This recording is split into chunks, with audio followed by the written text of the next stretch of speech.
Hey there, folks. Mr. Finley here. I'm going to go over what we call standard manuscript format, which is the way that you lay out a script on the page. Just as when an architect creates blueprints for a contractor, he has to make sure that the contractor can read them and get the information he needs out of them. And therefore, blueprints are put together in a certain format. It's the same exact thing with a script. Actors and directors and designers have to get the information that they need to make the play out of the script, and so it has to be in a format, which you see here, that they can easily take the information out of. Now, you may notice this looks a little bit different than the scripts you may be used to seeing.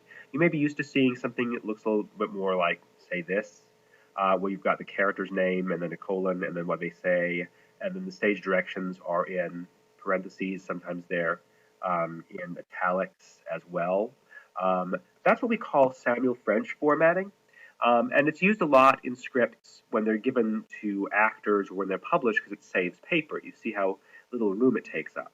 But when you're writing a script and developing it, it's a lot better to have it in this format where it takes up a lot more space so you can easily see the changes on the page, you can edit it, and also, importantly, as we'll discover, if you use this format, one page equals 1 minute of performance time. That's what makes it really useful.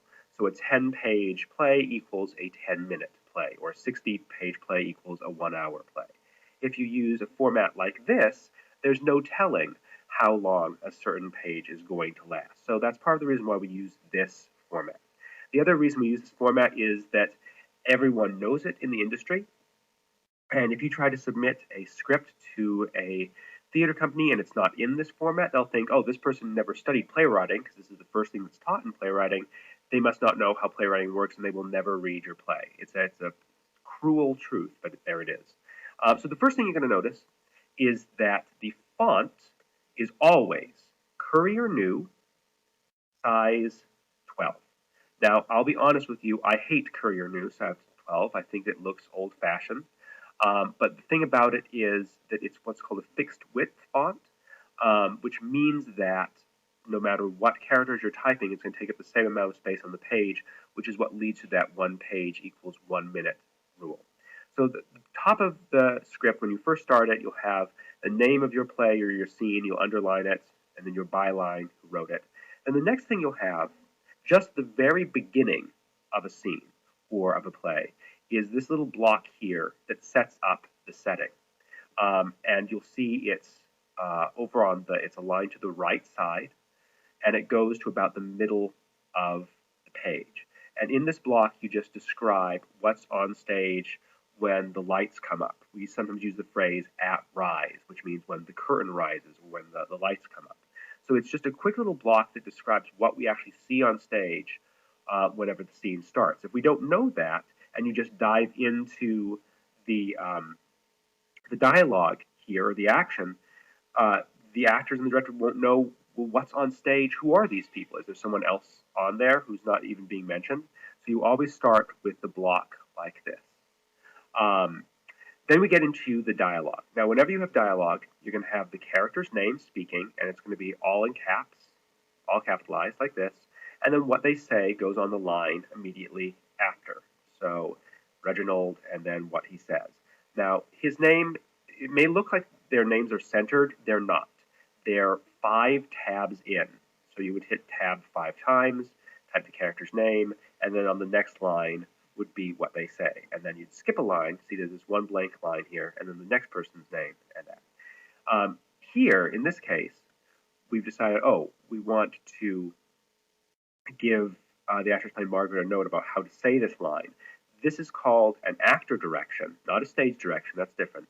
An actor direction is just a little note about how a line ought to be said, like bitterly or with great anger, and that goes between the character's name and the line itself, and it goes 4 tabs in, and it's in parentheses. So we know it's not something that she's actually saying, but it's a direction about how she should say it. So character name, if there's an actor direction about how to say the line, it goes on the next line, and then there is the line itself.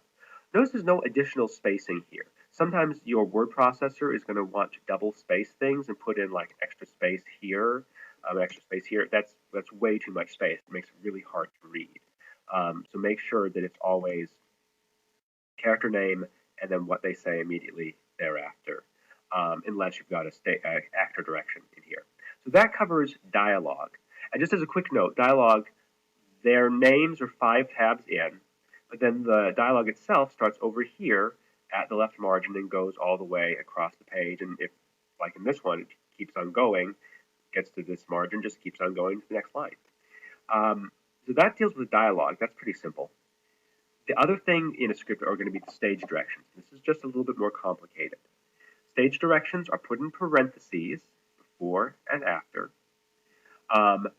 and they are constrained to a column here, like in the middle of the page. That is, they're about 2 tabs in on either side. So if you want to make a stage direction, you would skip a line, you would tab in twice, and then you would start it here. And then when you got about to this 5-inch mark here, you'd hit enter and start the next one, just to show you how that's done. Say I was down here, I wanted to put in a stage direction. I would hit enter, and then one more time, because it wouldn't be right underneath the line. Then I'd tab in twice, 1, 2, I put in my first parenthesis, and then I describe what happened. Bridget runs sadly out of the room. And I see I'm basically here at that 5-inch mark, so I'm going to start my next line and tab twice. Reginald laughs evilly. And close it. So that's how you put in a stage direction. The reason for that is that it keeps all the stage directions very visibly in a different place on the page than the text. If someone's speaking, it goes all the way across the page. If someone's doing something, it's kept sort of here in the middle of the page. And that way, even if you're just scanning the page with your eye, you can see when are people talking, when are people actually doing something.